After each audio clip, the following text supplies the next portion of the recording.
J'aimerais commencer cet épisode en vous parlant de Patreon. C'est une cagnotte en ligne qui vous permet d'être contributeur du podcast et en échange de recevoir des contenus exclusifs, des accès à des lives avec mes invités et moi, mais aussi de recevoir en avant-première l'épisode qui sort le lundi et plein d'autres choses encore. Le lien est dans la description de l'épisode ou dans ma bio sur Instagram. Bonne écoute!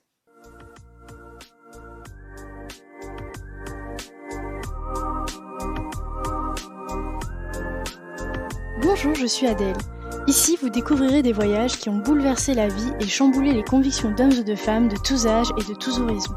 Chaque semaine, je reçois un invité qui me raconte en quoi un pays a transformé sa vision du monde ou l'a poussé à quitter un mode de vie qui ne lui correspondait plus.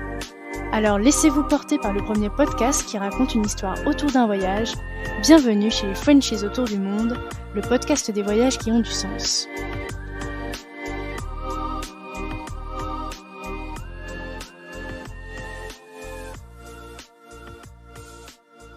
Si vous voulez suivre les coulisses du podcast et être informé des dernières nouveautés, n'hésitez pas à vous abonner au compte Instagram et au compte Facebook Frenchies autour du monde. Les liens sont directement dans la description de l'épisode. Le podcast est également diffusé toutes les semaines sur la web radio Allô la planète. Je vous souhaite une belle découverte sur allolaplanète.fr. En cette semaine des 32 ans de la chute du mur de Berlin, j'ai eu envie de marquer le coup avec le témoignage de Natalia, née à Moscou à une époque où on parlait encore de l'URSS. Ensemble, on revient sur ses souvenirs d'enfance après la chute du mur où la Russie a mis quelques années avant de se moderniser. Natalia nous raconte à cœur ouvert ses étés en Russie et sa vie en France quand elle était enfant. Elle nous parle de cette irrémédiable envie de retourner en Russie pour y vivre une fois adulte. Natalia nous plonge dans son quotidien russe, fait de son lot d'intrigues et de mystères qui sont, selon elle, propres à la Russie et qu'elle adore par-dessus tout. Natalia nous peint un portrait de Moscou aussi beau que singulier, à la fois loin et proche des préjugés que l'on a souvent entendus. Un véritable paradoxe qui lui plaît tant et où le champ des possibles est véritablement infini. Bonne écoute. Hello Natalia. Coucou. Bienvenue dans le podcast. Merci de m'avoir invitée. Avec plaisir, j'ai été ravie de découvrir ton histoire, en tout cas un petit bout. Et je suis super contente qu'on puisse en parler davantage aujourd'hui. Je vais commencer par te demander de te présenter pour les personnes qui nous écoutent, nous donner ton prénom, ton âge, la ville d'où tu viens, et puis nous dire ton parcours pro en 2-3 mots, s'il te plaît. Donc je m'appelle Natalia, j'ai 32 ans. Je suis née à Moscou, qui était encore en URSS à l'époque, dans la Russie. Et je suis arrivée en France à 4 ans. Donc j'ai grandi ici et ayant fini l'école, j'ai redéménagé chez moi en Russie. J'ai travaillé là-bas pendant quelques années et depuis 4-5 ans, je suis à nouveau en France.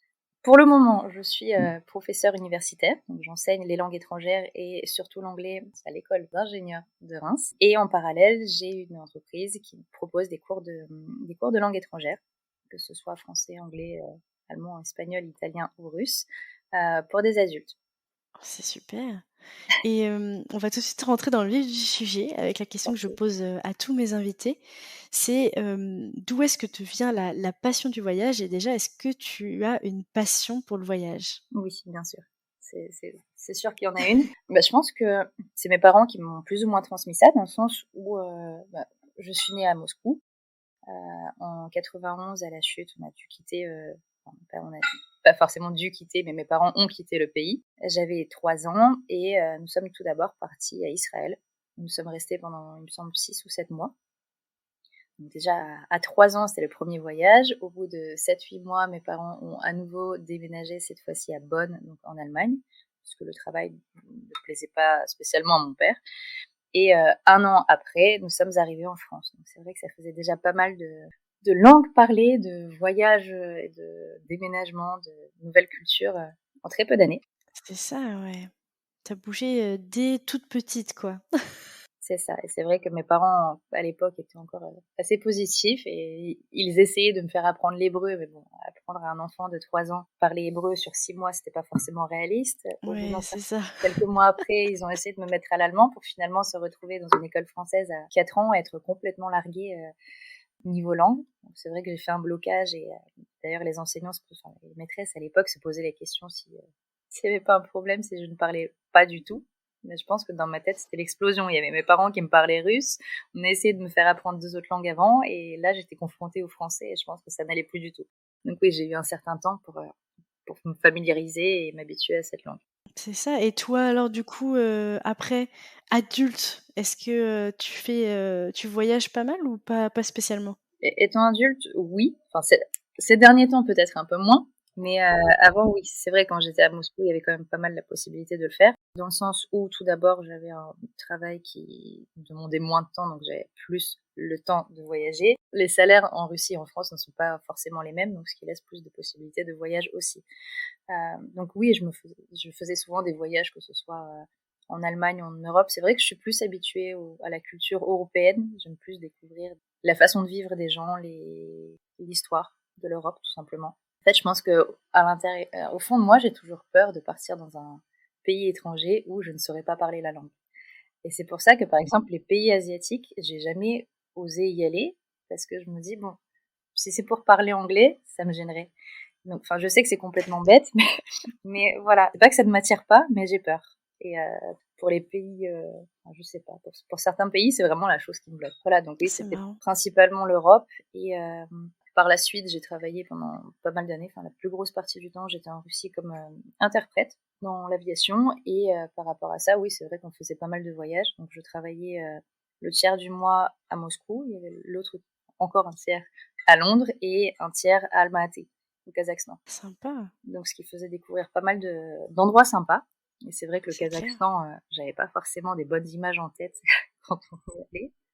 Enfin, moi, je m'imaginais me retrouver dans un village complètement perdu avec, je sais pas, des chevaux, je sais pas de voiture, enfin un peu en mode Moyen Âge, quoi. Mais en fait, non, c'est vraiment incroyable. Enfin, je m'y attendais pas du tout. Que ce soit vraiment une ville qui bouge, qui soit moderne. Ouais. Et par rapport à ça, en plus, avec toujours la même entreprise chez laquelle je travaillais, plusieurs fois dans le mois, donc ça pouvait aller de 4 à peut-être 8 fois par mois, j'avais un interprétariat à faire dans principalement un coin de la Russie. Donc ce qui était sympa, c'est que ça permettait de voir des villes dans lesquelles je pensais jamais aller, que ce soit en positif ou en négatif. Donc ça faisait toujours une petite surprise. Monter dans l'avion, on savait pas trop si c'était bien, si ça ne l'était pas. Et oui, c'est vrai que enfin, je pense qu'avec ce travail-là et le travail d'interprète, oui, j'ai pu visiter pas mal de villes de la Russie. Et soit c'est des bonnes surprises, soit c'est des mauvaises. Parfois, il y avait une fois où j'étais montée dans l'avion, on atterrissait et je regardais, tu avais les aurores boréales par la fenêtre. Et c'est vrai que ça, c'est magnifique. Je dis, bon, là, même si la ville n'en valait pas le coup, au moins j'ai une vue magnifique, j'ai vu C'est les aurores ça. boréales. Ça, c'était cool. Parfois, on était dans des hôtels 5 étoiles. Parfois, on arrivait, moi je me souviens, il y avait une fois, on est arrivé dans une toute petite ville. Bon, après, voilà, les hôtels sont différents, c'est pas les étoiles, ce ne sont pas les étoiles qui comptent, mais il y avait le lit, un lit rond avec un baldaquin en plein milieu de la pièce, et dans un coin, il y avait une sorte de tapis russe, avec un tuyau qui sortait du mur, et voilà, c'était l'emplacement de la douche. Donc c'est vrai que c'était un gros contraste, il y avait rien du tout. Mais voilà, donc c'était intéressant de pouvoir visiter un peu la Russie avec ce travail, voilà. Donc c'était Europe pour les loisirs et la Russie pour le boulot. Et Londres. Et du coup, alors, quand tu voyageais, toi, en Europe, on va dire, toute seule, enfin, en tout cas, en dehors du travail, t'es quel type de voyageuse, toi? Alors je suis pas le type de voyageuse qui aime bien rester allongée au soleil parce que j'ai besoin d'action, j'ai besoin de bouger. Je vais pas dire que je suis une randonneuse et que je cherche à faire des excursions tous les jours et me lever à 5 heures du matin pour parcourir les forêts. Peut-être pas jusqu'à ce point-là, mais oui, j'aime pas rester en place et c'est vrai que j'aime bien découvrir le pays et je pars du principe que si on est là, je pourrais dormir à la maison, je pourrais faire des restos ou aller en boîte, enfin, je vais pas en boîte, mais bon, dans l'optique, je me dis, voilà, je pourrais faire ces choses-là chez moi. Alors autant en profiter. Donc déjà en partant, j'essaye de voir qu'est-ce qui peut être intéressant et après j'essaye vraiment de ne pas perdre de temps sur place Je sais pas, ça peut être juste des visites de ville, des rencontres de personnes. C'est vrai que j'aime bien aussi, quoi, assise à une terrasse, commencer à discuter avec les gens pour découvrir un peu leur ville, pas seulement s'arrêter au musée et aux choses classiques, quoi. Et c'est d'ailleurs ce que je trouve dommage, c'est que pour la plupart des gens, ça s'arrête là, quoi. Quand je regarde les personnes qui viennent à Moscou, c'est toujours bon, il faut visiter la place rouge, il faut visiter le Kremlin, il faut visiter telle chose, telle chose. Et en tant que moscovite, ma grand-mère m'a beaucoup fait découvrir l'histoire aussi, l'histoire de la ville, puisqu'elle était archéologue et historienne. Mais en fait, je me dis, il y a énormément d'endroits magnifiques en Russie et à Moscou que personne ne connaît. Il y a par exemple, sur Moscou même, il y a un quartier qui est resté exactement comme il l'était sous Lénine. Donc il y a encore des monuments de Lénine, il y a encore des voitures de l'époque, il y a des maisons en bois. Et c'est vraiment un quartier qui vit, mais il a absolument rien à voir avec l'année actuelle, avec le monde actuel. Ça va être Et, fou, ça. ouais. Et justement, je trouve ça dommage que souvent, en suivant les guides, on n'a pas la possibilité de découvrir tous ces petits points-là, que ce soit en Europe ou dans n'importe quel pays du monde. On est toujours axé sur les choses que tout le monde est censé voir et que tout le monde a vues. Donc, des petites choses qui peuvent être vraiment merveilleuses sont passées à la trappe. C'est ça. Donc toi, quand tu pars en voyage, tu essaies un peu de chercher ces endroits Je pense qu'il y a une to-do list, cachés. en fait. Ouais. Il y a les monuments, il y a les musées et il y a tout le reste. Après, c'est vrai que bon, c'est pas peut-être très original, mais quand j'allais visiter, surtout à l'époque et surtout quand je vivais en Russie, il y avait une émission ukrainienne. Je sais pas s'il y a un équivalent en Europe, en France. C'était une émission où les présentateurs partaient visiter des pays et où ils jettent une pièce et à pile ou face, il y en a un qui a la carte gold, donc il peut faire tout ce qu'il veut. Il a zéro limite de budget. Et l'autre personne devait vivre, je crois, avec $100 sur les 2 jours. Donc, ce qui permettait de voir les choses, les plus belles choses, les plus chères que l'on pourrait faire à un endroit et les choses les moins chères. Comment profiter du week-end sans dépenser énormément. Et c'est vrai que ça m'avait inspiré aussi, parce que je me dis, bon, la personne qui n'a peut-être pas d'argent, qu'est-ce qu'elle va le faire? Qu'est-ce qu'on peut voir de particulier aussi de ce côté-là? Donc c'est vrai que ça m'a inspiré aussi. Ouais, je comprends. Non, je crois pas qu'on ait ce genre d'équivalent d'émission en France. En tout cas, ça me parle pas comme ça. Et bah, du coup, aujourd'hui, on va parler du pays dans lequel tu es né qui n'existe plus. J'ai beaucoup aimé cette formulation, ce que tu m'as dit C'est vrai. bah, dans tes vocaux.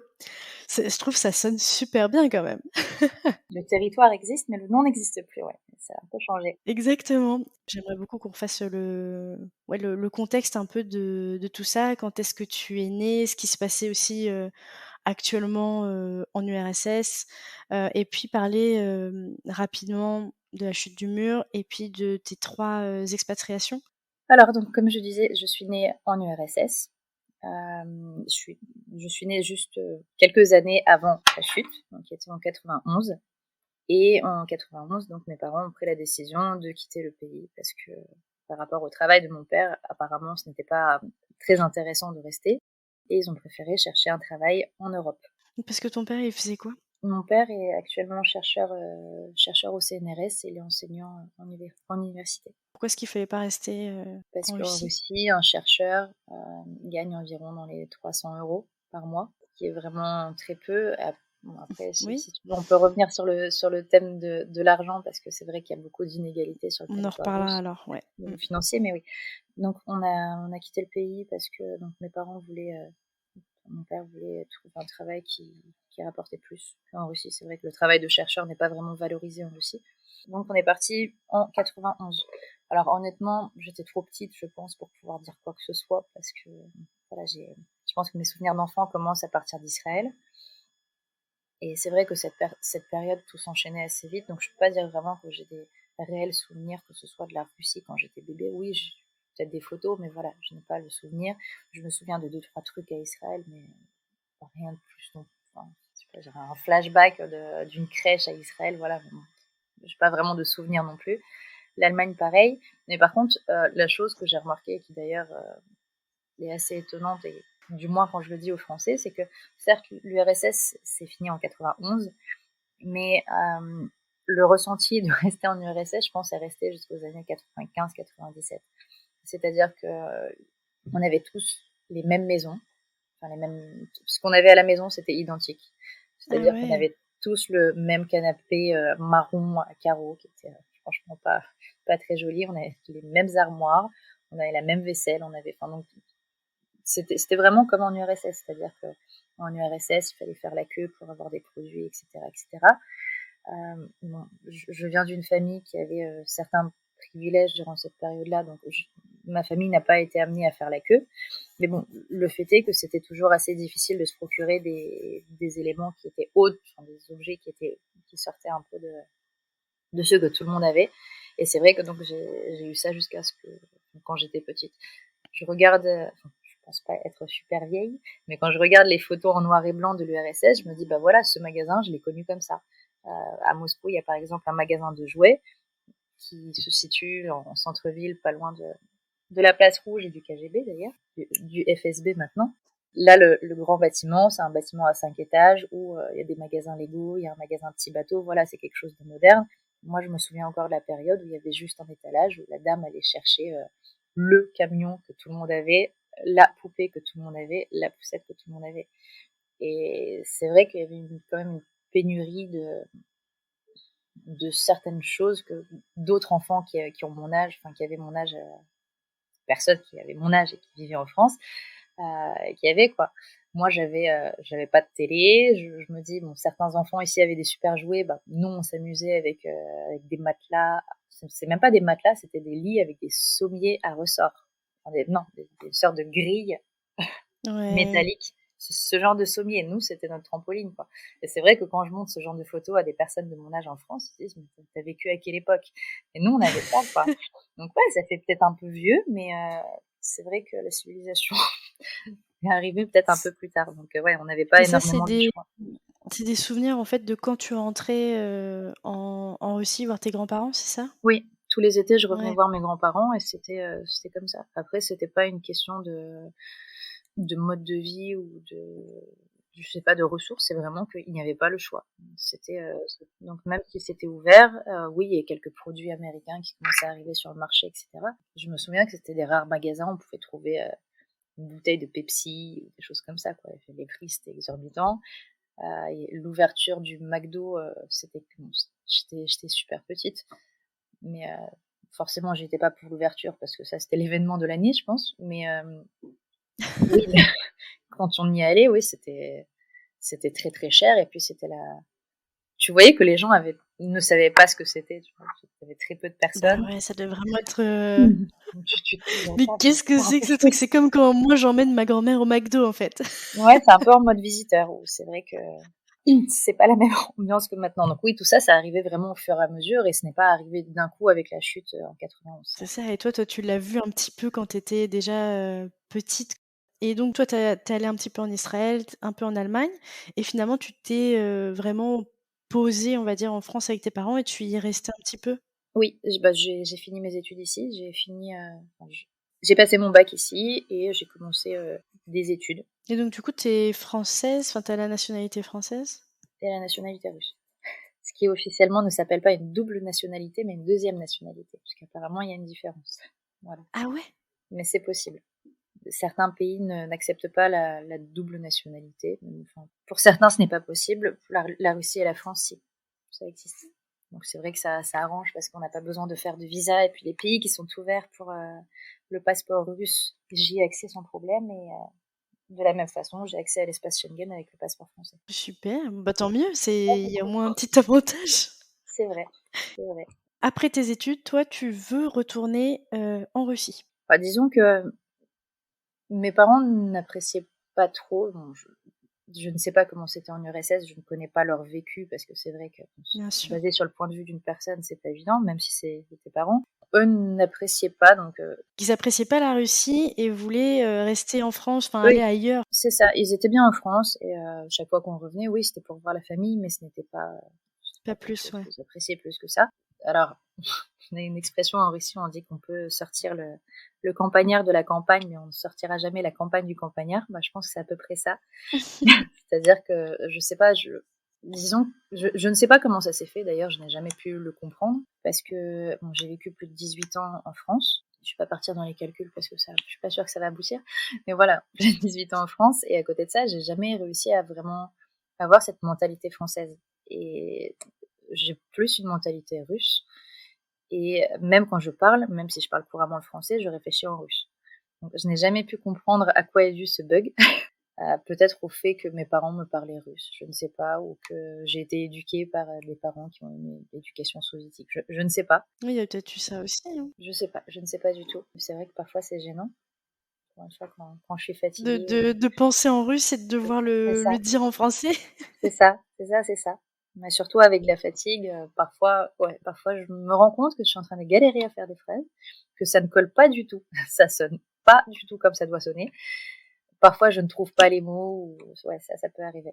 Il y a des nuances que je ne saisis pas, même si je comprends l'idée, mais qui me paraissent pas logiques du tout, donc je zappe. Parfois, ça, comme les différences entre l'oreiller ou le coussin, où tous les Français Ah me disent, ouais. oui, il y en a un, c'est sur le canapé, et l'autre, c'est dans le lit, ok, mais bah, il y en a un sur lequel tu dors. Bah, je me dis, tu peux dormir sur le canapé, dans ce cas-là, c'est quoi? C'est un coussin, c'est un oreiller, voilà, c'est des petits détails comme ça où, voilà, il y a pas de français en moi qui m'aide, quoi. Mais donc ouais, j'étais toujours assez intriguée par ce qu'il y avait de l'autre côté, on va dire comme ça. Moi, je voulais toujours retourner en Russie. J'avais même demandé, je pense que c'était au collège ou au lycée, où j'avais demandé à mes parents si je pouvais poursuivre les études là-bas. C'est pas grave, je vais vivre chez papy mamie, je vais retourner à l'école là-bas. Mais non, mes parents n'ont jamais voulu. Et donc toi, t'avais cette envie en fait de repartir, quoi. C'est ça. Pas forcément de rester en France. C'est marrant, alors que tes parents, eux, préféraient être ailleurs qu'en Russie. Moi, c'était E.T. Moi, je voulais rentrer à la maison. J'ai pas, c'était mon Ah, objectif. c'est rigolo ça. C'est peut-être le fait Ouais. aussi que tu as été un peu, bon, je pèse mes mots, mais brinque-ballée, C'est ça, ouais. Aussi. Israël, Allemagne, France. Tu te dis: «Ouh là, mais qu'est-ce qu'ils sont en train de me faire, quoi? Moi, j'étais bien chez moi». Après, j'étais petite encore une fois, mais ouais, je sais pas, mais je voulais toujours revenir. Et puis, j'avoue qu'avec mes grands-parents, c'était vraiment la belle vie.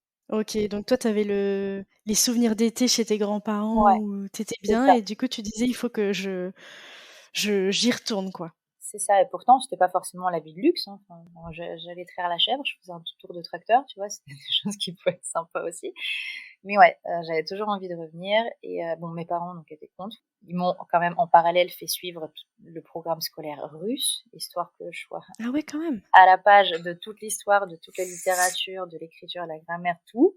Voilà. Ah la D'autant vache. plus que mon père étant chercheur en maths, il estimait toujours que le niveau en France n'était pas assez élevé. Donc il fallait que je suive le programme de Oh maths là des deux là. pays, forcément, puisqu'en France, c'est jamais assez, il faut faire plus, il faut faire plus. Et je crois que quand j'étais en sixième, il m'a dit un jour, ce que tu fais là, les enfants, ils le font en C1 ou en CP. Alors je me suis dit, ça va pas. Donc voilà, c'est mon père, il fallait toujours aller plus loin, donc je suivais tous les programmes possibles, imaginables. Quand j'ai passé mon bac, je suis rentrée en, je suis pas rentrée directement en licence parce que j'avais des rêves d'enfant qui ne se sont pas réalisés. Donc c'est pour ça que ce sont des rêves d'enfant. À savoir que je voulais être soit militaire, soit médecin. Première chose que j'ai fait juste après l'école, juste après le bac à 17 ans, je suis partie en fac de médecine. Mais sachant que ça a coïncidé avec l'année où mes parents étaient à l'étranger, je pense que j'ai un peu trop profité de la vie et j'ai pas eu mon Ouais. année de médecine, enfin, je suis pas allée jusqu'au bout de l'année, je me suis dit qu'en janvier, ça servait à rien. Voilà, il faut voir la vérité en face. Donc non, je me suis arrêtée là. Après, je me suis engagée à l'école de sous-officier de Saint-Mexan, en France. Au bout de 3 mois, bah, justement, par rapport à ces histoires de nationalité, je n'ai pas pu poursuivre. Parce que tu avais les 2, c'est ça? Oui, parce Il que aurait fallu que tu sois que française pour rentrer, non, pas pour rentrer, mais par rapport à la spécialité que je voulais faire. Ah OK. Encore une fois, je suis pas quelqu'un de ultra sportif au point 2. Donc, bon, ce que je voulais faire, c'était juste être interprète. Là, je voulais m'arrêter là. Et oui, et vu que tout ce qui est interprétariat, ça a un rapport avec tout ce qui est confidentiel. Donc oui, ayant la nationalité russe, je ne pouvais pas le faire. Donc, ce qui me paraît Mais est-ce que gênant, c'est que russe ou c'est si tu avais eu aussi, je sais pas moi, la nationalité allemande ou, tu penses que c'est le russe qui a bloqué? je pense, parce que il y avait des personnes avec d'autres nationalités où ça ne posait pas problème. OK. Donc toi, du coup, à partir de où tu ces 2 portes finalement qui se referment, tu te dis: «Bah, moi je repars en Russie». Non, c'était pas seulement ça. J'avais repris les études, donc j'ai commencé une licence. À l'époque, je voulais pas trop travailler, donc j'ai pris une licence de russe parce que c'était le plus facile. Enfin, forcément, c'était le truc que j'avais préféré tout bon. Et oui, et après, bah, mes grands-parents sont tombés malades. Mon grand-père a eu un AVC et donc j'ai dû tout laisser tomber. Et à 19 ans, je suis partie en Russie. Ce qui fait que j'avais pas forcément le choix, parce que je me voyais pas laisser mes grands-parents qui ont tout fait pour C'est moi ça, durant parce que toute tes leur vie. parents, eux, ne voulaient pas y aller, c'est ça? C'est ça. Parce que oui, parce que pour mes parents, la Russie, c'est le pays de la criminalité. Si on y va, on se fait tuer, on se fait violer, on se fait cambrioler. Enfin voilà. Ah ouais! Forcément, ça se termine Donc oui, mal. donc Donc tes parents t'ont mis une image de la Russie dans la tête pendant des années, vraiment pas. après, d'après ce que j'ai compris, et quand je discute avec mes oncles, mes tantes, c'est vrai que dans les années 90, ça craignait pas mal. C'est vrai Ah! qu'on pouvait voir des gros guns qui sortent de la fenêtre d'une voiture et que ça commence à se tirer dessus un peu à la GTA. Mais voilà, ça c'était les années 90 où il y avait beaucoup de mafia, où dans tous les cas le pays était lâché complètement. Donc Ouais, à partir du moment où, ouais, le parti mur, en vrille. est tombé, quoi, c'est ça? C'est La ça. criminalité qui a Oui, mais sauf que eux explosé. se sont arrêtés sur cette vision-là. Alors que chaque fois qu'on allait voir mes grands-parents, ça allait, et puis voilà, ça tout se passait bien, mais ils me disaient non, il faut pas avoir confiance à ce point-là, attention. Donc oui, donc, ce qui fait que mes parents ont complètement refusé d'aller en Russie. Et à Donc 19 c'est ans, je toi me qui suis t'y es collée. voilà, je voyais pas d'autres possibilités, quoi. C'était mes grands-parents et c'était la moindre chose que Ouais, je ouais. pouvais faire pour eux, c'était d'aller s'en occuper. Et c'est vrai que là, ça a mis un petit coup sur le moral dans le sens où j'étais étudiante, j'avais 19 ans. Comme pas mal de jeunes à 19-20 ans, on n'a pas forcément la tête sur les épaules et puis pas envie de faire grand-chose. Et puis là, je me suis heurtée à la réalité russe, où certes, il y a des choses qui sont très très bien, il y a d'autres choses qui vont vraiment pas bien. Et je me suis donc retrouvée avec 2 personnes âgées dont il fallait s'occuper. Et c'était un budget, on n'a pas de sécurité sociale, donc les médicaments étaient à nos frais, les soins à l'hôpital, tout ça, c'était des prix exorbitants. D'ailleurs, je me souviens, j'ai pleuré la première fois que moi, personnellement, j'avais fait une prise de sang. Ah ouais? Je suis venue comme en France, j'ai fait une prise de sang. À la fin, je regarde, je crois que c'était 420 €. Et je me suis dit, vous êtes sûr que c'est juste pour là, juste pour ce que j'ai fait? Ils m'ont dit oui, oui. Et en fait, voilà, je me posais pas de questions. Je suis arrivée et à l'entrée du labo, il y avait le price, quoi. Il y avait les prix Et tu pas de vu, chaque ouais. paramètre. Et donc les gens qui n'ont pas forcément les sous pour tout payer, ils sélectionnent. Bon, moi, je vais Ah faire ça, ça, purée. ça. C'est comme Et au toi, resto. tu pas vu, qu'on pouvait choisir, les paramètres? Ah non, mais enfin, je sais pas, moi, le médecin, il me donne une ordonnance, moi, j'y vais, quoi. Je me suis pas posé de questions. Donc, c'est vrai que je n'étais pas forcément préparée à cette réalité. Et c'est vrai que le coût des choses entre l'assistante, enfin, la personne qui s'occupait de mes grands-parents, les médicaments, même l'alimentation, enfin, tout ça, mis l'un sur l'autre, ça faisait quand même des sommes exorbitantes. Et c'est là que je me suis dit, bon, j'ai 19 ans, j'ai pas forcément fini mon diplôme, parce que donc je suis passée en cours à distance. Il faut faire un truc. Je retourne dans, ouais, c'était à peu près 2010, enfin, en tout cas, environ, par là, quoi. Environ. Ouais, et donc, eh beh, tu découvres la vraie Russie là-bas. Qu'est-ce que tu fais comme métier du coup à ce moment-là? Peut-être, qu'on peut commencer par là? C'est avantageux. Bon, on va commencer par là. Bon, j'avais jamais travaillé de ma vie avant. Bon, Beh, du coup, ouais. enfin si, mais je pense que à l'époque quand donc j'ai grandi à Lille, oui, je faisais un peu de boulot. Je faisais par exemple des dessins pour les tatoueurs ou des trucs comme ça, mais voilà, c'était rapide. C'était pas vraiment un boulot qui me rapportait de l'argent. Et donc j'ai été confrontée à cette réalité où je me dis bon, à peu près par mois, il fallait que je trouve entre 5 et 7 000 €. Encore une fois, j'avais grandi en France, j'ai 19 ans, j'ai pas de diplôme, j'ai rien du tout. Je me dis waouh, ok, ça marche. Et que je trouve cette somme-là. Donc j'ai commencé du début. Et le début, c'était vendeuse chez Reebok. Mais j'ai vite compris que je suis pas une bonne vendeuse. J'arrive pas à vendre du rêve aux gens. Et je me souviens à l'époque, il y avait une paire de baskets où tu avais des coussinets d'air dans la semelle. Et leur pub, c'était que quand tu marches avec ce genre de chaussures, ça te muscle les fesses. Alors je me dis, mais comment je vais vendre ça? Mais non, Mon personne va me Dieu. croire. Bon, forcément, il y a des gens qui ont la tchatche qui ont réussi. Moi, j'ai vendu 3 paires de chaussettes en un mois et demi. Ça s'est arrêté là. En Russie, chose qui n'est pas comme en France, on est payé. Il n'y a pas de salaire fixe, donc on est Ah payé à bon? ce qu'on a fait. Donc, je pense qu'en un mois et demi, j'ai dû avoir 200, grand max 300 €. Je me suis dit, bon, c'est pas grave, on va chercher plus loin. Et c'est vrai que de ce côté-là, autant ça peut être un avantage, autant ça peut être un inconvénient. Mais l'avantage, c'est qu'il n'y a pas besoin, comme en France, d'avoir un diplôme particulier pour faire tel ou tel métier. C'est-à-dire que si une personne a envie d'essayer un métier particulier, elle se lance. Si elle est bonne, elle reste. Si elle est mauvaise, elle se fait virer au bout d'un moment. Ce qui est un côté assez logique. Et ce qui permet notamment aux personnes qui n'ont peut-être pas eu la chance de faire des études ou de payer des grandes écoles, de quand même tenter un métier et voir s'ils y arrivent ou pas. Donc oui, ça a commencé avec un magasin de chaussures. Après, j'étais encore naïve, donc je me suis dit: «C'est pas grave, ça marche pas avec les chaussures, ça marchera avec les appartements». Je suis partie travailler comme agent immobilier.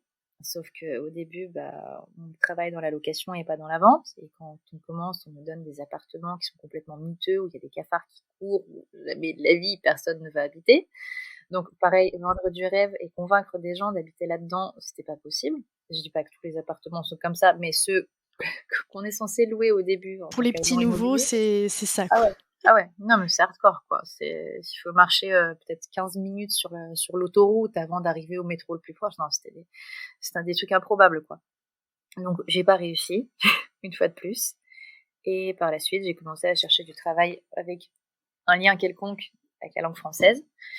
Et ça ne s'est pas passé non plus comme prévu, à savoir que j'ai commencé dans une clinique de chirurgie esthétique, où encore une fois, ayant 19 ans et quelques, je me suis dit waouh, c'est clinique de chirurgie esthétique. J'ai vraiment travaillé là-bas, j'aurai un super salaire, donc forcément, j'étais attirée par cette idée-là. Sauf que arrivant sur place, c'était cool. Donc, c'était des médecins des médecins français, des chirurgiens français qui venaient de la clinique Matignon, qui faisaient des interventions pour faire perdre du poids. Alors forcément, c'est une formule magique. Ils injectaient un produit miracle et après le gras il disparaissait comme par magie. Voilà, c'était sympa.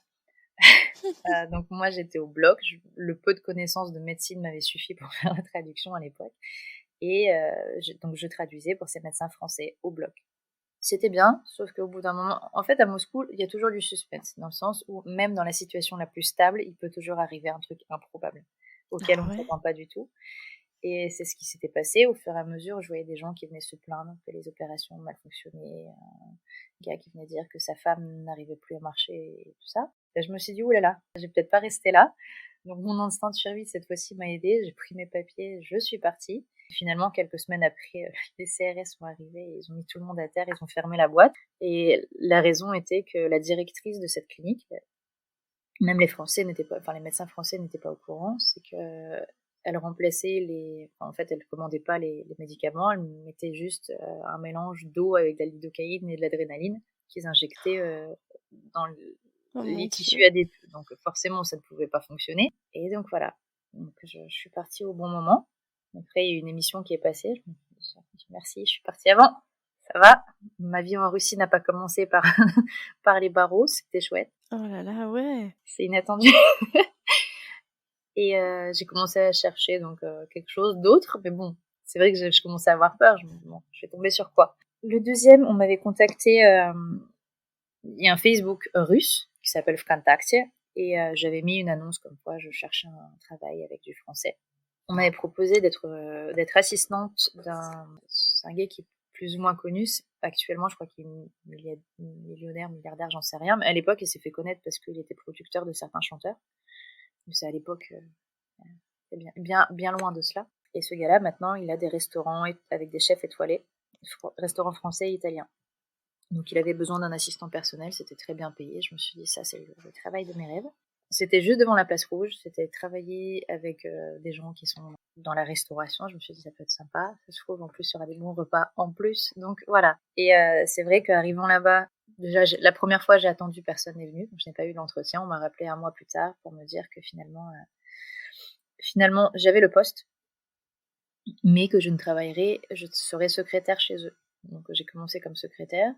Et quelques mois après, il a viré son assistante et donc j'ai commencé à travailler comme assistante chez lui. Initialement, c'était bien. De toute façon, au début, c'est toujours bien parce que c'est un travail qui était bien payé. On doit accompagner sa femme à faire du shopping avec le chauffeur. On doit acheter un iPhone pour son fils. On doit lui réserver un hôtel à Paris, donc c'était cool. Et au fur et à mesure, il y avait des tâches qui se créaient en plus. C'est-à-dire que voilà, il y avait les chefs cuisiniers français qui étaient d'ailleurs pour certains étoilés Michelin qui venaient travailler dans ces restaurants et il fallait les accompagner. Donc ça pareil, c'était le travail parfait, il fallait juste que je parle français donc pas beaucoup d'efforts à faire. Le matin, on se rejoignait, on allait au marché, on choisissait les produits, il fallait que je traduise ce qu'ils demandaient sur le marché. Ensuite, c'était former le personnel en cuisine, etc., etc. Donc c'était vraiment un truc vachement chouette. On avait des dégustations. Et au fur et à mesure que son entreprise évoluait, il y a un autre travail qui s'est rajouté. À savoir, il était en train d'ouvrir un karaoké et donc il a engagé un architecte italien. Il me dit, bah écoute, tu es intelligente, tu vas faire les traductions. Je dis, non, mais je parle pas italien. Il m'a dit, si, tu parles français, tu parles allemand aussi, ça va aller, tu vas parler italien. Donc j'ai commencé à bosser l'italien. C'est vrai qu'au bout d'un moment, bah ça va, ça se débloque. Donc on a fait de l'italien. C'était pas normalement dans mes responsabilités, mais donc il y a ça qui s'est ajouté. Une fois que le karaoké a ouvert, il m'a mis assistante d'un gars qui faisait de la com. Et j'étais censée faire les comptes rendus, sauf que bah, il faisait pas grand-chose. Donc à chaque fois, je dis, bah, j'ai rien à dire. Il me dit, bah, c'est pas grave, toi t'es intelligente, tu vas faire la pub. Et puis tu vas racheter les écrans là-bas, tu vas faire de la pub à la radio, tu vas inviter machin. Non. J'ai jamais fait de pub de ma vie. Donc voilà. Et en fait, au fur et à mesure que tu restes dans l'entreprise, t'as des tâches qui s'ajoutent, qui sont peut-être même pas compatibles avec tes capacités, avec rien même. Et ça s'ajoute. Et puis quand tu les fais pas, on te fait culpabiliser, on t'explique que voilà, t'as la chance d'être ici et tu ne fais pas l'effort. Donc même si, tu vois, par exemple, on avait des journées qui se terminaient à 8 heures du soir. T'arrives le matin avec 5 minutes de retard, t'as une partie du salaire qui est en moins. Enfin, je sais plus Ah quelle ouais? était l'amende. T'arrives en retard, voilà. La secrétaire, si elle va aux toilettes, elle ne répond pas à un appel, et il y a une somme en moins. Par contre, tu termines à 8 heures, et tu regardes et tu dis, attends, tous tes collègues sont là, tu vas pas partir chez toi quand même, attends. La cohésion. Donc finalement, le travail était sympa, mais quand t'es complètement dévalorisé, et même si tu touches un bon salaire, j'avais encore mes grands-parents qui étaient vivants, et je bossais là-bas, je finissais ma journée à 4 heures du mat, je dormais au karaoké, je passais chez moi, T'avais plus de vie en fait. Ouais, je finissais à 4 heures, je passais chez moi, je prenais une douche et je repartais, quoi. Donc, Mais est-ce que c'est comme ça, c'était vraiment ce job-là dans lequel t'es tombée, ou est-ce que c'est de manière générale non, c'est qu'en comme Russie, ça? tout est possible. Il n'y a pas de contrôle.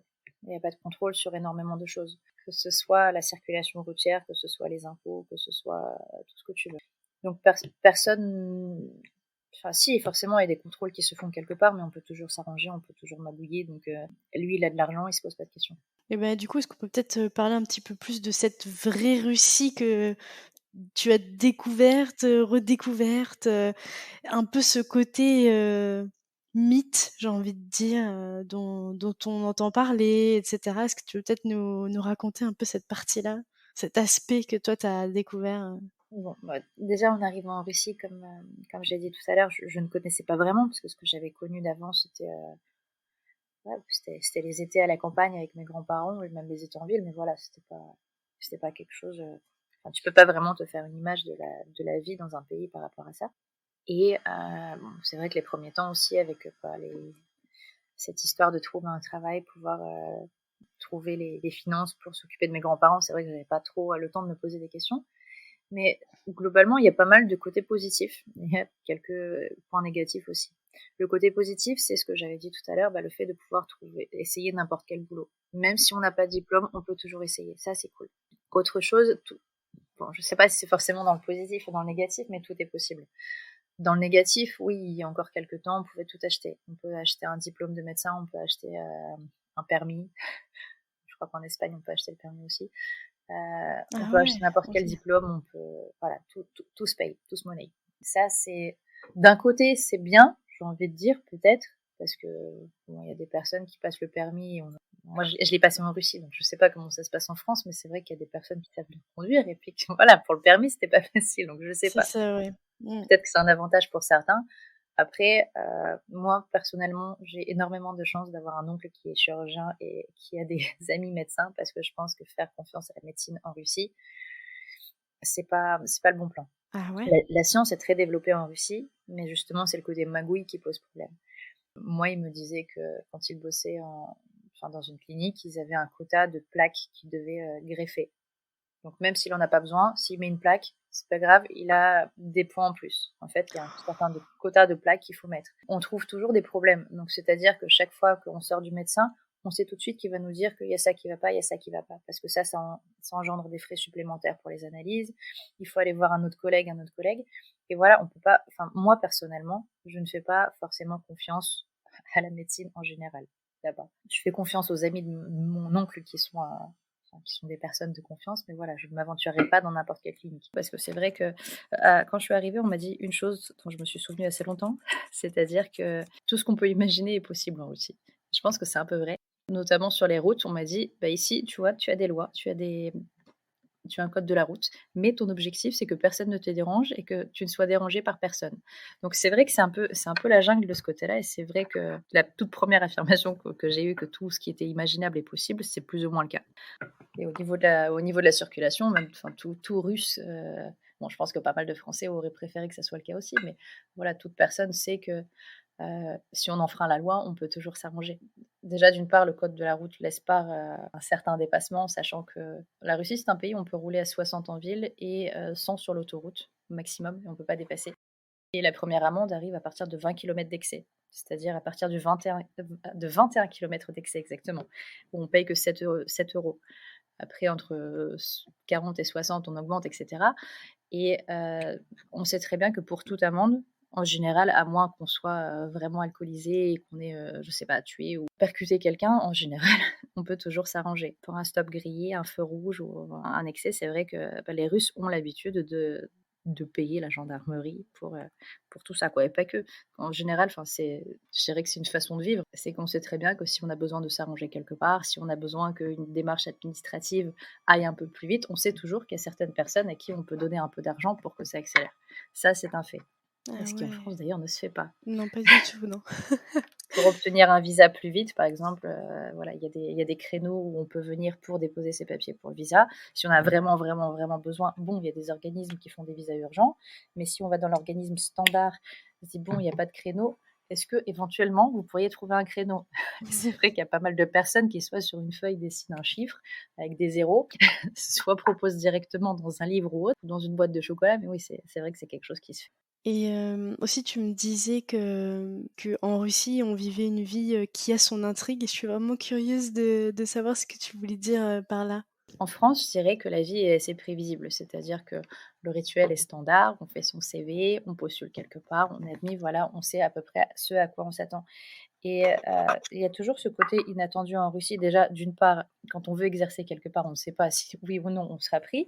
Mais après, voilà, la clinique de chirurgie esthétique, perso, je m'attendais pas comme l'un des premiers jobs de ma vie, me retrouver dans un truc où tout le monde serait envoyé avec les CRS Mmh. en tôle juste parce que la directrice faisait en douce des pratiques qui n'étaient pas légales, quoi. C'est une ville Moscou du moins, c'est une ville qui est très, très riche et où il y a des sommes énormes d'argent qui tournent, et forcément beaucoup de personnes se disent que si on a les moyens, on peut faire tout et n'importe quoi, et c'est-à-dire que parfois ça va vraiment dans les excès où, on peut se retrouver avec des personnes, armées, ou des personnes, qui rentrent chez nous parce que, on doit une certaine Ah somme ouais. d'argent à quelqu'un. Mmh. Ça, c'est possible aussi.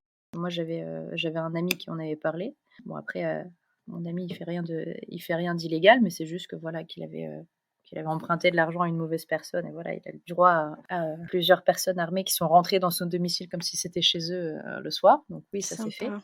Mmh. Ça peut encore arriver. C'est vrai que oui, on sait jamais ce qui peut arriver, que ce soit, dans le domaine personnel ou dans le domaine professionnel. On s'attend pas toujours à voir des choses. Je sais qu'il y a beaucoup de Français qui pensent que, il y a des chars qui roulent dans les rues et qu'il y a des ours qui marchent aussi, en plein centre-ville. Ce qui est vrai d'ailleurs dans certaines villes, mais bon, en général, c'est plus en Sibérie. À Moscou, je n'ai jamais vu d'ours dans les rues. Mais, oui, après, vraiment cette mentalité où tout ce qu'on peut imaginer est possible, ça je pense que c'est ça qui donne cet effet où vraiment on peut voir de tout. Oui, si un Russe, qui habite dans sa campagne a un char et il a envie de sortir avec son char pour faire un tour dans le village, oui, il va l'utiliser. C'est aussi simple que ça, en fait. On peut voir des choses qu'on ne voit pas. Je sais pas quel exemple donner, mais, on peut voir des vieilles Lada qui sont transformées en cabriolet. C'est-à-dire que le gars, il a juste pris, une scie et puis il a retiré le haut de sa Lada, donc c'est comme si on recoupait le haut de la 405, voilà, et ça lui fait une décapotable. Pourquoi pas? Là d'ailleurs avant-hier, j'ai vu l'histoire d'une personne qui avait conduit avec une voiture en bois. Alors j'ai regardé les images. Donc oui, il y a vraiment une personne qui a pris une Lada et qui n'avait plus de carrosserie dessus, donc il a gardé, la partie mécanique, et il a créé, le reste en bois. Donc il y a pas de partie, il y a pas de capot métallique, le capot est en bois, le coffre est en bois, tout est en bois, voilà, il a voulu, et il a roulé comme ça d'ailleurs pendant plusieurs années avant de se faire intercepter par la police, il y a 2 jours, je crois, puisque c'est passé dans les infos. Voilà, tout est possible. Pourquoi pas, une fois de plus? D'ailleurs, j'ai vu la semaine dernière, ils avaient parlé du fait que les Russes ont tourné le premier film dans l'espace. Je sais pas si tu avais vu ça, mais voilà, en fait, je pense que dans la mentalité russe, il y a vraiment pas de limite et si on a envie d'un truc, on se dit: «Tout est possible» et d'un côté, ça peut être une bonne chose, ça peut être une qualité, mais c'est vrai que de l'autre côté, on ne réfléchit pas forcément à: «Est-ce que ça vaut le coup? Est-ce qu'il y aura des conséquences ou pas?» Donc ça peut être le côté négatif. Et peut-être tu peux nous Voilà. parler un peu de la vie en Russie, de manière, générale? De manière générale, c'est assez dur parce que la Russie est un territoire très, très vaste. Il fait 3 000 kilomètres, du nord au sud et 9 000 kilomètres de l'ouest à l'est et de ce fait, il y a des énormes différences, que ce soit au niveau culturel, enfin au niveau, des revenus et cetera. Donc forcément le mode de vie est différent en fonction des villes.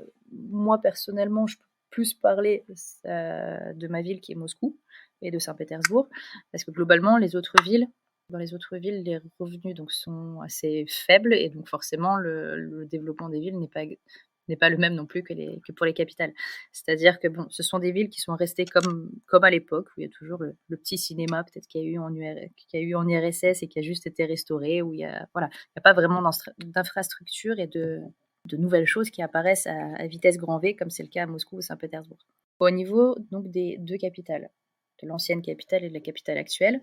Saint-Pétersbourg, c'est plus considéré comme la ville des artistes, la ville et Moscou, la ville des businessmen. C'est plus comme ça qu'on le voit. C'est-à-dire que tous les artistes, les acteurs, les artistes en tout genre vont préférer Saint-Pétersbourg pour sa culture, pour ses musées, pour sa vie un peu bohème peut-être. Avec les bateaux, les canaux. D'ailleurs, la ville de Saint-Pétersbourg a plus de ponts que Venise. Ah! Et c'est vrai que quand on l'apprend au début, on vérifie toujours, mais oui, c'est le cas. Je crois qu'elle compte plus de 800 ponts. Saint-Pétersbourg, d'ailleurs, a son charme aussi avec les nuits blanches, quand il ne fait pas nuit du tout, ou avec les ponts qui s'ouvrent. En général, ça fait partie des images que l'on a certainement en tête quand on pense à Saint-Pétersbourg. Bon, c'est un point positif, mais parfois on peut se faire piéger, surtout quand on essaye de passer d'un côté de Saint-Pétersbourg à l'autre quand les ponts sont ouverts. Si on tarde un peu trop, c'est un peu comme le couvre-feu, quoi. Des moments où c'est trop tard. Là, c'est pareil. Si on n'a pas eu le temps de rentrer, parfois, on ne sait pas trop comment revenir de l'autre côté. Au niveau de Moscou, ce que je trouve extraordinaire, c'est que vraiment, on peut toujours trouver ce qui nous plaît. C'est-à-dire qu'une personne qui voudra faire des boîtes, des casinos, des choses comme ça. Bon, les casinos, certes, maintenant, c'est moins officiel, mais voilà, celle qui voudra dépenser des sommes astronomiques tous les soirs et faire la fête toute la nuit, ça sera possible. Il y aura des milliers et des milliers de solutions différentes, que ce soit en centre-ville, sur des bateaux ou autre. Pour ceux qui veulent visiter, il y a quand même une richesse de patrimoine dans la ville de Moscou pour faire des visites dans tous les domaines possibles, que ce soit en peinture, je sais pas, architecture ou autre. Pour ceux qui préfèrent la cuisine, on peut toujours, enfin, vraiment la vie grouille, c'est-à-dire que 7 jours sur 7, tout est ouvert, hormis, Ah ouais! hormis l'administration. Si on veut faire du shopping dimanche, on va faire du shopping dimanche. Tout est ouvert au point où, enfin, moi je me souviens d'une fois, c'était peut-être il y a 7 ans, mon cousin était en train de regarder une rediff de match de foot la nuit et la télé a cassé. Il a dit: «Bon, et à la mi-temps, allez, je vais chercher une télé». Il est parti dans la nuit. Il y avait un magasin du genre Darty qui était ouvert la nuit. Bon, forcément, c'est pas tous les magasins qui sont ouverts la nuit non plus, mais il y en a peut-être un ou deux. Et oui, à l'époque, bah, il est parti, il a cherché sa télé, il a ramené sa télé et puis il a continué son match, comme si de rien n'était. Donc ouais, 7 jours sur 7, tout est ouvert et les magasins, très souvent, enfin, pas très souvent, mais il y a des magasins qui sont ouverts la nuit. Ça peut paraître étrange pour certains Français, mais la vente d'alcool est interdite après après 21:00, 22:00. Même si, c'est vrai que, bon, encore une fois, quand on veut, on peut, toujours la même idée. Il y a beaucoup de commerces qui magouillent. Par exemple, en bas de chez moi, j'ai un petit une petite supérette qui d'ailleurs existait depuis l'URSS, qui était juste, un peu modernisée depuis et eux vendent de l'alcool la nuit. Alors ça m'a intriguée, je me suis demandé comment c'était possible. Donc vu que mes grands-parents ont toujours été dans cette boutique-là et puis voilà.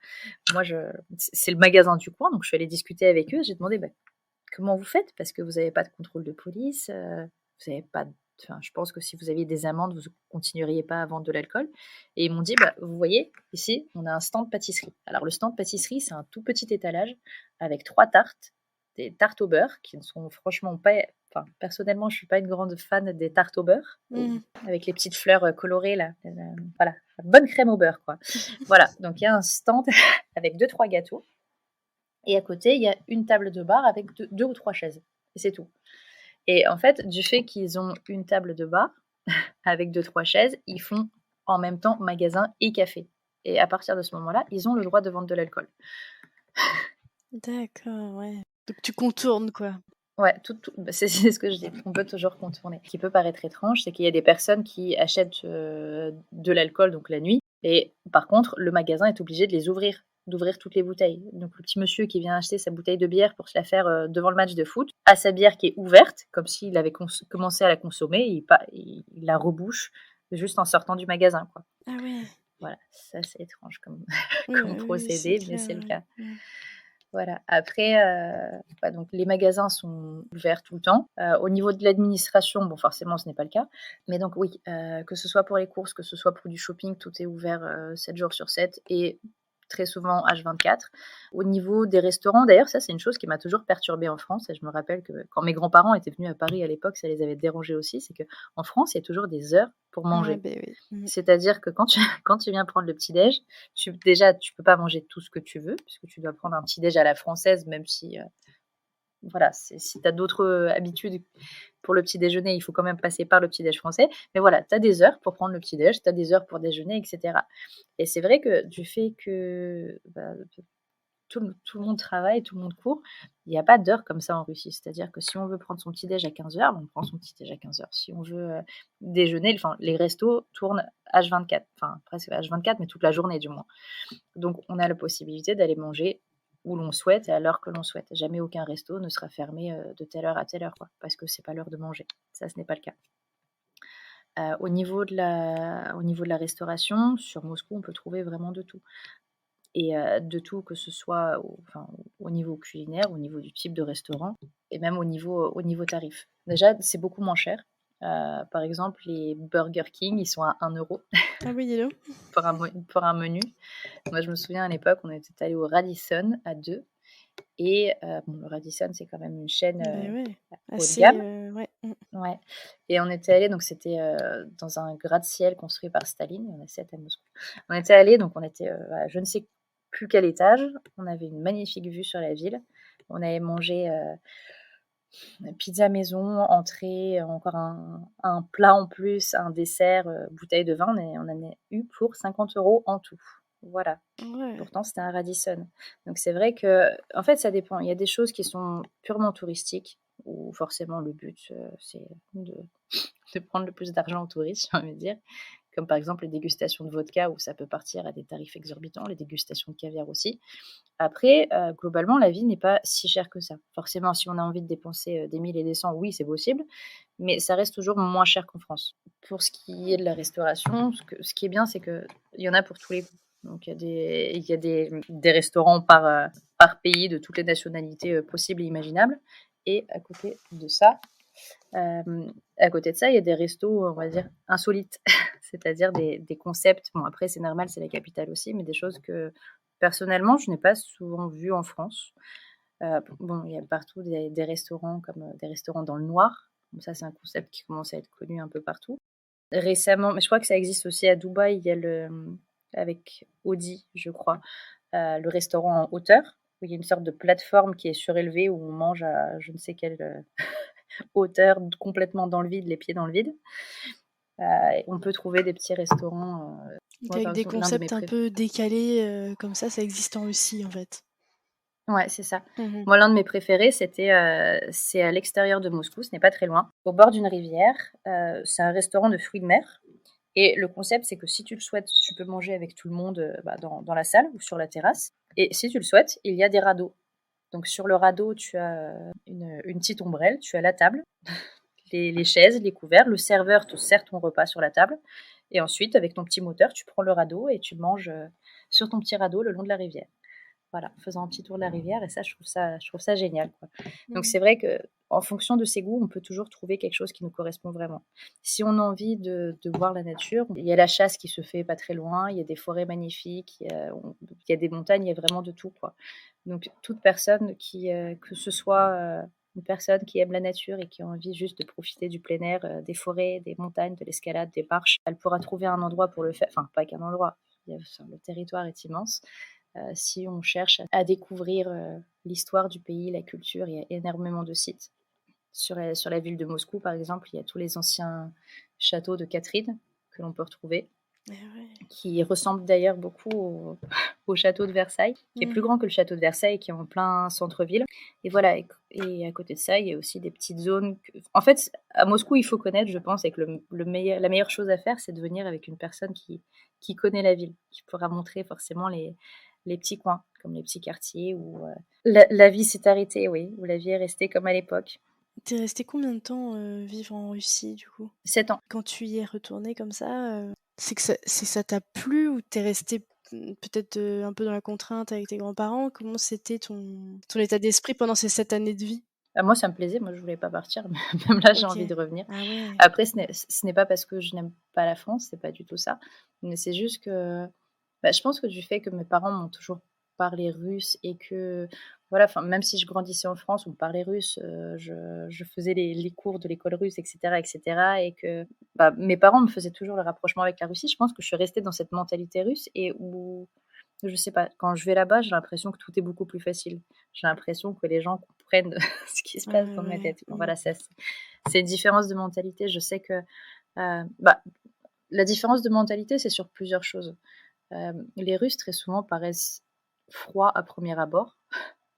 Beaucoup de personnes me disent que j'inhibe, je sais pas, Ah oui. qu'on me fait pas trop confiance à première vue. Et après, c'est vrai que, bah, les Russes sont des personnes qui sont très ouvertes, qui sont très accueillantes. C'est vrai qu'on doute peut-être et on n'est pas très expressif. Ça, c'est un fait et c'est quelque chose peut-être quelque chose qui est commun d'ailleurs aux pays nordiques. Après, c'est vrai que, on ne demande pas souvent quelque chose en retour et c'est vrai que du côté des Français, j'ai remarqué que beaucoup, de personnes trouvent que c'est un comportement qui est assez perturbant dans le sens où pourquoi tu fais ça et tu ne demandes rien? Voilà, le Français, c'est vrai qu'il cherche toujours à comprendre si tu fais ça, c'est qu'il y a quelque chose derrière, alors que de notre côté, non. C'est quelque chose qui est tout à fait normal.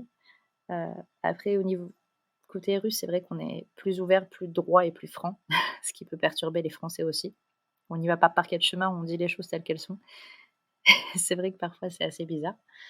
Les gens ne sont pas moralement prêts à voilà, donc c'est vrai que même au niveau français, par exemple, je me suis rendu compte que la relation à la famille n'est pas la même. C'est-à-dire qu'en France, par exemple, si on prend des personnes qui partent à la retraite, en général, bon, c'était pas une critique, hein, c'est juste un constat, c'est que les personnes préfèrent commencer une deuxième vie entre guillemets. Voilà, ils sont à la retraite, ils peuvent voyager, ils peuvent, profiter et cetera. Alors qu'en Russie, bah, les grands-parents, ils sont là pour aider leurs enfants, pour passer du temps avec les petits-enfants, pour apprendre aux petits-enfants à nager, à parler des langues étrangères, à faire des maths, à lire des bouquins et cetera, quoi.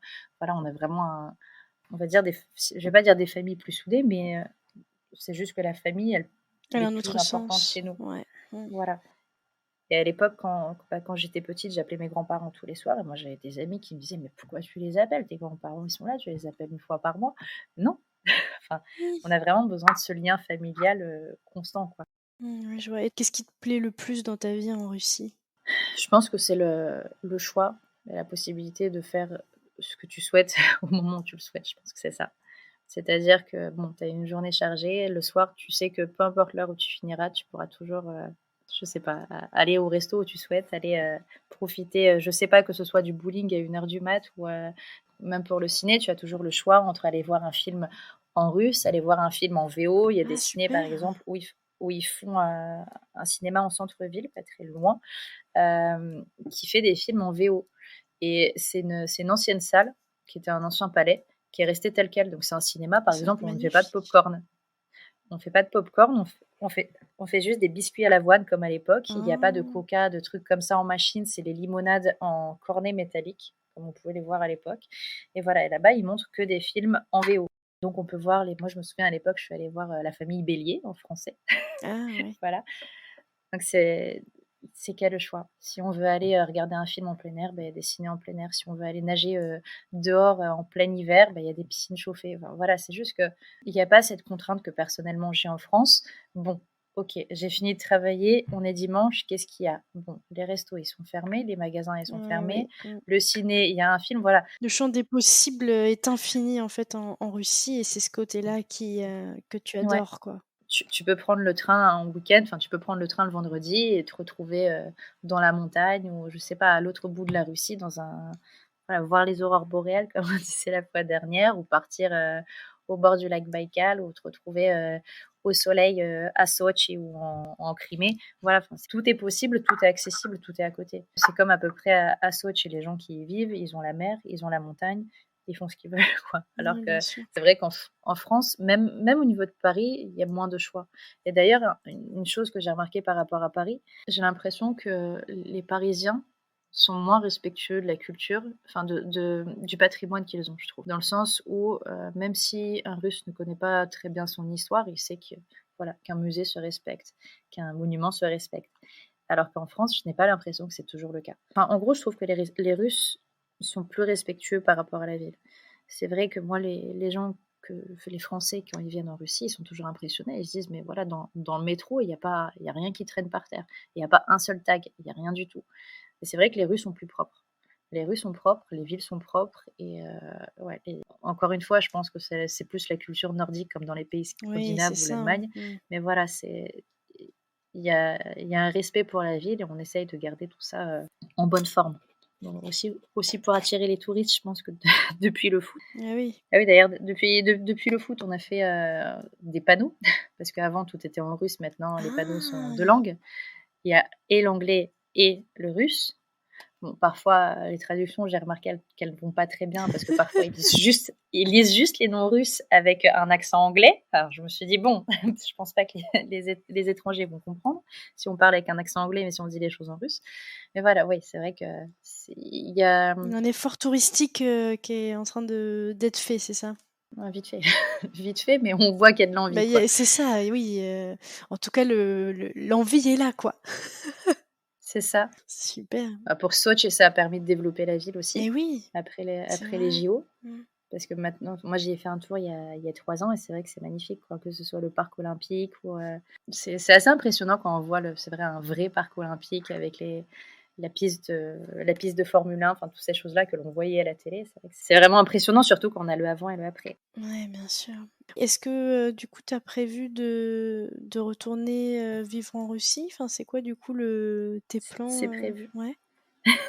C'est prévu dans l'idéal pour la retraite de mon mari. Bon, après, il a le même âge que moi, mais voilà, par rapport à son métier, il peut partir plus tôt. Et c'est vrai qu'on avait prévu de revenir en Russie, sachant que voilà, il n'a pas spécialement d'attache ici. Et ton mari, il est russe? Non, il n'est pas russe, il est français. Mais j'ai Ah! réussi à l'habituer.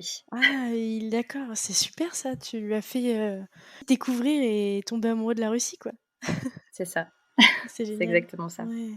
J'aimerais bien que tu me dises, ouais, ce que ça t'a apporté, toi, déjà d'avoir, fait ces voyages, de savoir que tu es né dans un pays qui n'existe plus, et puis d'avoir découvert la Russie, plus tard. J'aimerais savoir tout ce que ça t'a apporté, personnellement, Bah, je pense que le fait d'avoir grandi dans un pays complètement différent, enfin, comme je l'avais dit, même si l'URSS s'est terminé en 91, ça a ce mode continué, de ouais. vie est encore resté pendant des années.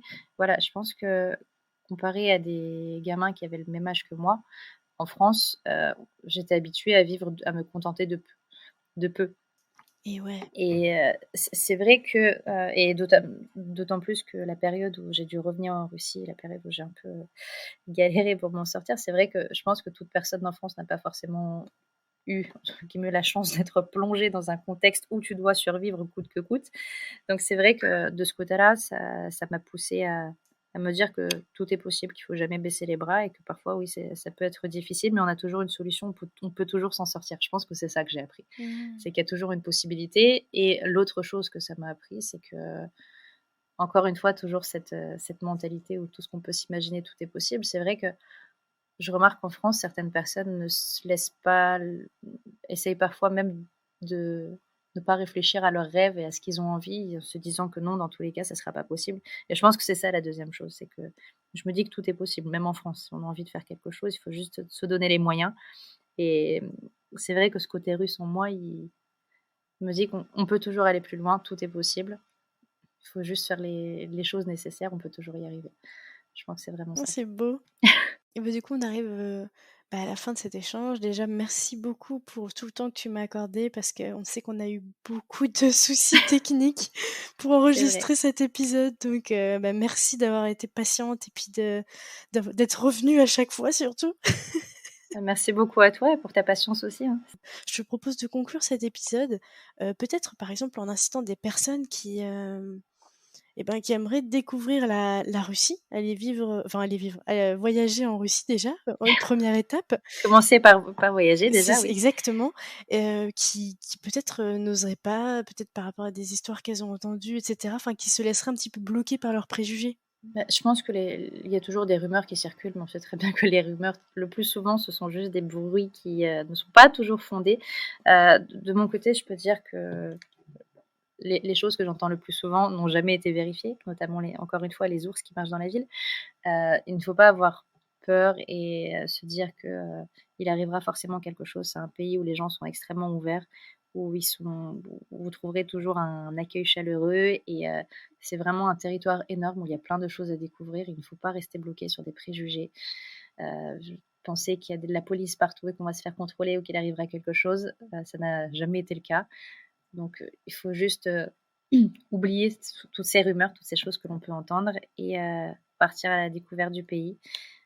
Il y a vraiment de tout pour tous les publics. Donc je pense que chaque personne pourra trouver quelque chose qui lui est propre et qui lui est familier et voilà, pourra s'épanouir et découvrir un nouveau mode de vie et une nouvelle culture et des nouveaux horizons. Bah, écoute, merci beaucoup Natalia et puis, Merci à je toi te encore. souhaite de retourner très vite, en Russie alors. Merci. Bye.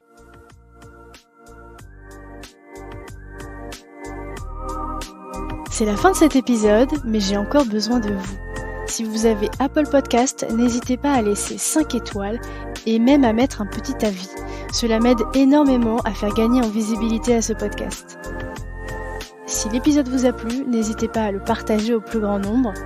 Il ne me reste plus qu'à vous dire à lundi pour un prochain épisode des Frenchies autour du monde.